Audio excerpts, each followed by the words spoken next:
They laughed at the obese widow until a mountain man said, "She's mine now." The chill of late autumn clung to the town square of Cedar Rock. A crowd had gathered, boots stomping the frozen ground, voices rising with cruel anticipation. At the center of it all stood Eleanor Vance, a widow whose figure was broad and heavy-set, her dark dress straining against her frame. The sheriff's gavel struck the auction block, and the laughter that followed cut sharper than any blade. "Her land, her stock, her tools, everything's forfeit," Sheriff Dugan barked. "Debt unpaid is debt dishonored. Step right up, gentlemen. Who'll take the Vance farm?" Eleanor's cheeks burned as whispers darted through the crowd. Too big for her britches. No man would want her, not after losing one already. Each word sank like a stone. She clutched her shawl tighter, heart pounding as she watched Thaddeus Blackwood, a councilman with slick hair and sharper eyes, smirk from the front row. This was his plan all along, to strip her of dignity, seize her land, and see her broken. The bidding began. Coins clinked, men jeered, and Eleanor's breath came shallow. Everything her husband had built, everything she had tended since his death, was being sold like scrap. Then a heavy thud silenced the noise. A pouch of silver landed hard on the table, scattering coins across the wood. The crowd turned as a massive figure stepped forward. Jedediah Kane, Jed to the few who knew him, towered above the townsfolk, his shoulders broad, his beard thick, his eyes like storm clouds. A man of the mountains, seen rarely in town and spoken of mostly in whispers. "She's mine now," Jed said, his voice rough as gravel. The square fell silent. Eleanor's lips parted in shock, and for the first time that day, the laughter died. The silence that followed Jed Kane's words was heavier than the autumn clouds pressing low over Cedar Rock. Men, who had been laughing only moments before, shifted uncomfortably, their smirks faltering. Women drew their shawls closer, whispering behind gloved hands. Eleanor stood rooted, her shawl clutched to her chest, hardly believing what she had heard. "She's mine now." The words echoed in her ears. She had expected humiliation, ruin, perhaps even to collapse right there on the auction block. But instead, a mountain man, a stranger, had thrown down silver and claimed her, not as land or property, but as if he meant to shield her from the cruelty of the crowd. Jedediah Kane was not a man Cedar Rock welcomed. He came down from the high country only a handful of times a year to trade furs for salt, coffee, or powder. His figure was always unmistakable, tall as a pine, broad as a grizzly, his beard thick, his hair touched with early gray despite its youth. His face bore the marks of mountain life, weathered skin, a scar along his jaw, eyes like dark ice that rarely betrayed thought. Some whispered he had once worked as a logger until an accident took the life of his brother. Others swore he was a trapper who'd killed a bear with his bare hands. Whatever the truth, few dared to stand in his path. And now he stood squarely between Eleanor and the ruin that had been arranged for her. Thaddeus Blackwood's smug grin curdled into a scowl. He had expected to walk away from the auction with Eleanor's farm deed in hand. "This isn't your concern, Kane," Blackwood said, voice tight with fury. "The widow can't pay her debts. The council's ruling is final." Jed's gaze cut to him, steady as stone. "Her husband made me a promise years ago," he said gruffly. "If misfortune ever took him, I was to see she didn't fall to wolves. I aim to keep that promise." A murmur rippled through the crowd. Few had known of such an arrangement. Eleanor's chest tightened, tears threatening to rise. She remembered her husband's friendship with a tall logger who had visited their farm a handful of times, long ago. She had not known that man was Jed Kane, nor that he had carried a promise across the years. Sheriff Dugan cleared his throat, clearly uncomfortable. "The debts are still owed, Jed. Money must be paid." Jed's hand landed heavy on the pouch of silver. "That'll do for now. More when it's needed." The sheriff, seeing no better path, nodded reluctantly. Blackwood's jaw worked in silent rage, but even he would not challenge Kane in front of the whole town. Eleanor, cheeks burning, could hardly lift her eyes. Shame still clung to her, her size, her widowhood, her helplessness before the town. Yet, as Jed draped his rough buffalo coat around her shoulders, shielding her from the bitter wind, something shifted. The weight of humiliation lightened, if only a fraction. The crowd slowly dispersed, robbed of their sport. Blackwood stormed away, muttering threats, and Eleanor, trembling beneath the warmth of the coat, realized that her life had changed in the span of a heartbeat. She did not yet understand why Jed Kane had chosen to intervene, but as the mountain loomed on the horizon, she knew one thing: her path was no longer hers alone to walk. The wagon wheels rattled over frozen ruts as Cedar Rock shrank behind them. Eleanor sat stiffly on the bench, Jed Kane beside her, the heavy buffalo coat wrapped around her shoulders. Her heart still thundered from the humiliation of the auction, from the shocking weight of his words. "She's mine now." Neither of them spoke for a long while. The only sounds were the creak of harness leather, the mule's steady snort, and the crunch of wheels over frost. Eleanor dared a glance at him from the corner of her eye. He looked straight ahead, his jaw tight, his scar catching the last red gleam of sunset. His silence wasn't cruel. It was the silence of a man who had grown used to being alone. At last, her voice broke into the cold air. "Why did you do it? Why spend your coin on me?" Jed didn't look at her. "Because your husband asked it of me years back. He said if misfortune came, I was to see you weren't left to carrion." Her throat tightened. "But you didn't have to. Not like that. Not in front of them all." Jed flicked the reins, his voice steady. "They'd have torn you apart with laughter if no one stood. Better to give them silence than shame." The words struck deep. Eleanor swallowed hard and pulled the coat tighter. For years she had carried the weight of widowhood, of whispers about her size, her solitude. But here was a man who, without flourish or pity, had chosen to stand. They rode until the last light bled from the sky, then made camp near a stand of pines. Jed built a fire quickly, his hands practiced, his movements spare. He handed her a tin cup of water, then tore a slab of bread in half. "Eat," he said simply. She accepted, with trembling hands. The bread was coarse but filling, the water cold and pure. Watching him across the fire, she found herself wondering what kind of man lived in silence high in the mountains. What grief or choice had driven him there? The night pressed close, coyotes howling in the distance. Eleanor lay wrapped in the buffalo coat near the fire, her heart still raw from the day. Each time she closed her eyes, she heard Blackwood's mocking tone, saw the sneers of townsfolk. Yet every time she woke, Jed was there, sitting upright, rifle resting across his knees, eyes fixed on the dark beyond the flames.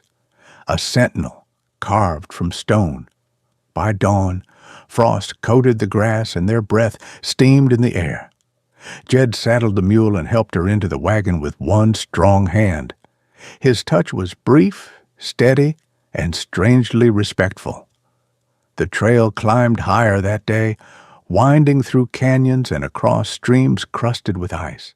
Eleanor's body ached with every jolt, but Jed slowed the mule whenever the road grew rough. He said little, but when he did, his words were meant to teach. "See that patch of birch?" he said once, pointing toward pale trunks. "Bark peels easy, good for fire in wet weather." Another time, he crouched beside a cluster of red berries. "Don't eat these. Birds can, but they'll poison you." His lessons were simple, practical, offered without judgment. Slowly, Eleanor realized he wasn't just guiding her to his home, he was showing her how to survive in it. As evening fell, clouds rolled low, heavy with snow. They pressed on until smoke rose faintly from a chimney tucked against the slope. Eleanor's breath caught at the sight. The cabin stood sturdy, logs squared and roof weighted with stone. It was no grand house, but it radiated something she had not felt in months. Permanence. Jed halted the mule, his voice quiet. "We're here." Eleanor sat frozen on the wagon bench, staring at the cabin. Her old life, the jeers, the debt, the ruin, was far behind her now. Ahead lay a world she did not know, in the care of a man she barely understood. Fear knotted her stomach, yet beneath it pulsed something she had not felt since her husband's death. A fragile, flickering hope. The cabin door creaked as Jed pushed it open, stepping aside so Eleanor could enter first. Warmth washed over her, carrying the mingled scents of wood smoke, leather, and herbs hung to dry. A wide stone hearth glowed with embers. A rough-hewn table sat beneath the window, its surface scarred by years of use. Shelves lined one wall, filled with jars of beans, flour, and dried fruit. Against the far corner stood a sturdy bed, neatly made, and a ladder that led up to a loft. Eleanor clutched her shawl, unsure of her place. She had braced herself for squalor or worse, but the cabin was orderly, tended, and unmistakably lived in.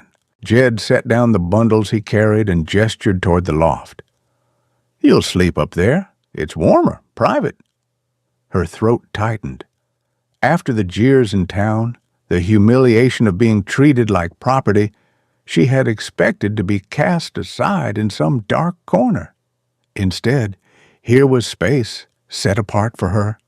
It was more mercy than she'd known in months. The first days passed in awkward silence. Jed kept to his work, splitting logs, checking snares, hauling water from the spring. Eleanor tried to make herself useful, though her hands trembled when she kneaded dough or stoked the fire. She burned the first batch of bread, bracing for mockery. Instead, Jed scraped away the charred crust and said only, "Next time, add less wood." He left her to learn, and slowly she did. She swept the floor, milked the goats under Jed's watchful eye, and mended torn shirts by firelight. Each task reminded her she was not useless, no matter what the town had said. At night, when the wind howled around the eaves, she hummed old hymns from her Amish childhood. At first, her voice wavered, but in the quiet of the cabin, the notes steadied, filling the room with something alive. Jed never interrupted. One evening, as snow tapped against the shutters, Eleanor dared to ask, "Why live up here alone?" Jed sat sharpening his knife, his scar catching the firelight. He was silent for so long she thought he wouldn't answer. Then he said, voice low, "Because men like Blackwood take what they want. The mountains take too, but they don't lie about it." She understood more in what he didn't say, the grief in his eyes, the solitude carved into his voice. He was a man shaped by loss, same as her. The days grew colder, and so did the work. Jed showed her how to split kindling without blistering her palms, how to line the chicken coop with straw to keep the birds alive. He even carved a stool, wide and sturdy, so she could sit comfortably at the table. When she traced the smooth wood with her fingers, she felt tears sting her eyes. The nights brought a different kind of closeness. Jed read from a worn Bible, his deep voice slow, halting, but reverent. Eleanor listened, her hands busy with needle and thread. Once, a goat broke loose during a storm and staggered into the cabin dripping wet. Laughing despite herself, she wrapped it in a quilt. Jed actually chuckled, a rusty, unused sound that warmed the room more than the fire. Bit by bit, the silence between them softened. Eleanor's shame began to lift. Her body, mocked as clumsy and too large, proved strong in the mountains. She carried wood, hauled water, and stood unbowed against the cold. With each passing day, she saw herself less as the widow humiliated in Cedar Rock, and more as a woman who could endure, even belong. One night, lying in the loft beneath heavy quilts, she whispered into the dark, "Maybe I wasn't meant to be broken. Maybe I was meant for here." Below, Jed sat in his chair by the fire, the lamplight catching his scarred face. He said nothing, but his eyes softened, and for the first time since she had met him, his silence felt less like distance and more like an answer. Winter dug its claws into the valley. Snow lay heavy on the roof, and the creek froze solid except where it rushed fast over stone. Eleanor had grown stronger in the cold months, her arms firm from splitting kindling, her steps steady across the icy yard. She no longer flinched at her reflection in the frosted window. She was not the jeered-at widow of Cedar Rock anymore. Here she was simply Eleanor, a woman who worked, who endured. But shadows have long memories. One morning, while searching through the loft for spare quilts, Eleanor found a leather-bound ledger tucked deep in a chest. Its pages were yellowed, the ink faded, but the name on the cover froze her breath. Vance and Kane, water rights, 1852. Her hands trembled as she read. The ledger detailed an agreement made decades earlier between her late father-in-law and Jed's kin. The Vance farm, and by extension her land, held legal rights to the valley's irrigation channels. Blackwood's schemes to seize her property suddenly made sense. It wasn't just fertile soil he craved, it was control of the water. Eleanor brought the ledger down, setting it on the table. "Did you know about this?" she asked, her voice unsteady. Jed studied the book, his scarred hand brushing the pages. His silence was long and heavy. At last, he admitted, "My brother told me, years back, but I kept it buried. Blackwood's power runs deep. I feared if word spread, he'd burn this valley to ashes to claim it." Eleanor's chest ached. "So all this time, I had the proof, and I didn't know." Jed's eyes met hers, steady but dark. "Now you do. Question is, what will you do with it?" Before she could answer, a knock thundered on the cabin door. Blackwood himself stood there, flanked by two men in town council coats. Snow clung to his boots, his smile slick as oil. "Kane," he drawled, "and Widow Vance. Cozy, aren't we? I've come to offer terms. Pay the new tax or sign over the deed. Either way, your time here is done." Eleanor's pulse pounded, but Jed stepped into the doorway, rifle in hand. "Her land's not yours, Blackwood. Never was, and I'll not let you bully her." Blackwood's smirk widened. "Careful, Kane. Harboring a woman who owes debt makes you no better than a squatter. The law will find you guilty, too. Cedar Rock won't stand with a widow too fat for decency and a hermit too wild for church." The words struck like lashes. For a moment, Eleanor felt herself shrink, shame clawing at her. But then she looked at Jed, his broad frame blocking Blackwood's malice, his silence a shield, and she remembered the ledger upstairs, the proof of truth in her hands. "I won't sign anything," she said, her voice shaking but fierce. "This farm is mine by right, and the water of this valley belongs to the people, not to you." Blackwood's eyes narrowed. He spat in the snow. "We'll see about that." Then he turned, his men following, leaving behind the threat of storm. That night, Eleanor sat by the fire, the ledger on her lap. Fear gnawed at her, but beside it burned something new, resolve. She was done being silent, done being mocked into shadows. Jed broke the quiet. When the time comes, I'll stand with you. Eleanor closed the ledger, her hand steady now. Not just stand with me, Jed. Stand beside me. The fire popped, sparks leaping upward. Outside, the wind carried Blackwood's threats down the valley, but inside, two figures sat firm, ready to face what would come. The thaw of spring had barely touched Cedar Rock when Blackwood struck. Eleanor was kneading bread at the table when the distant rumble of hooves reached her ears. She looked up sharply, flour dusting her hands.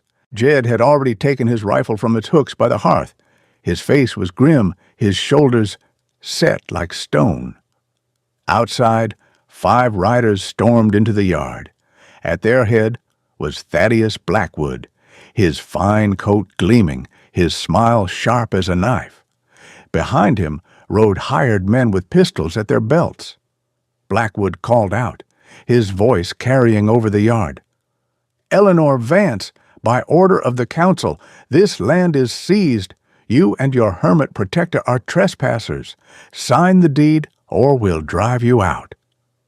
Eleanor stepped into the doorway, shawl tight around her shoulders, the ledger clutched in her hand. Her heart pounded, but her voice rang clear. "You have no right. This book proves the water belongs to this farm and through it, the valley. You want to own Cedar Rock, but you cannot own what was promised long before you." A murmur rose from the growing crowd. Townsfolk had followed, drawn by the noise. Neighbors stood in the yard now, farmers, wives, even children, watching. Blackwood's smirk faltered. "That ledger is worthless. The law answers to me." Before he could press further, Reverend Alcott stepped forward from the crowd, his voice booming. "No, Blackwood, we all know the truth now. This woman has been mocked and cast aside, but she has stood with more dignity than you'll ever know. If you burn her down, you burn us all." The townsfolk nodded, murmurs swelling into shouts. Cody, the orphan boy, darted from the barn with a pitchfork, standing at Eleanor's side. Clara Miller, cheeks pale but eyes defiant, joined him. One by one, the people of Cedar Rock moved closer, forming a wall between Blackwood's men and the cabin. Jed raised his rifle, not at the men, but high into the air. The crack of gunpowder split the silence. "Enough," he thundered. "This ends today. You will not take her land. You will not take her dignity. If you try, you'll have to go through all of us." Blackwood's eyes darted across the faces. Eleanor, with the ledger, Jed unyielding, the preacher, the townsfolk united. His sneer twisted into something uglier, fear. He yanked his reins, spitting curses. "This isn't finished." With a snap of his whip, he and his men wheeled their horses and thundered down the valley, chased by the roar of townsfolk's voices rising in victory. Eleanor's knees nearly gave, but Jed's steady arm caught her. The ledger pressed against her chest. She looked at the crowd standing firm around her and realized she was no longer alone. The yard quieted after the thunder of hooves faded, leaving only the sound of wind through the pines. Eleanor stood on the porch, her shawl wrapped close, the ledger heavy in her hands. Her chest still rose and fell with the rush of the confrontation, but her eyes no longer held fear. Jed lowered his rifle and leaned it against the wall. His broad hand rested briefly on her shoulder, steady and warm. "It's over, for now," he said. Neighbors lingered, some stepping forward to clasp Eleanor's hand, others to promise lumber and nails to rebuild the barn Blackwood's men had torched weeks before. For the first time, Their gazes carried respect instead of ridicule. That night, the cabin glowed with firelight. Cody slept by the hearth, Clara hummed softly as she mended a torn dress, and Jed sat carving wood, his presence filling the room with quiet strength. Eleanor looked around at the small ragtag family that had formed around her and felt tears prick her eyes. "This is home now," she whispered, more to herself than anyone. Jed glanced up, his eyes steady on hers. "If you'll have it," he answered simply. Her heart swelled. Outside, the mountains loomed dark against the stars, their silence vast and eternal.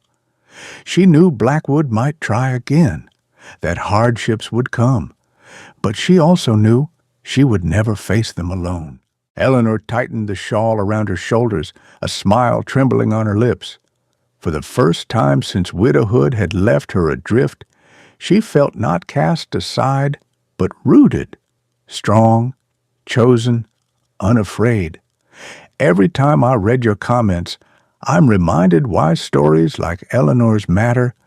They're not only about the frontier, but about all of us, about finding dignity when the world laughs, about standing tall even when the odds press heavy. Eleanor was mocked for her size, her widowhood, her struggle, but in the end, she found strength, family, and love. Tell me, where are you listening from tonight? Share your story in the comments. And if you still believe that courage and kindness can outlast greed and cruelty, stay with us. The next tale is already on its way.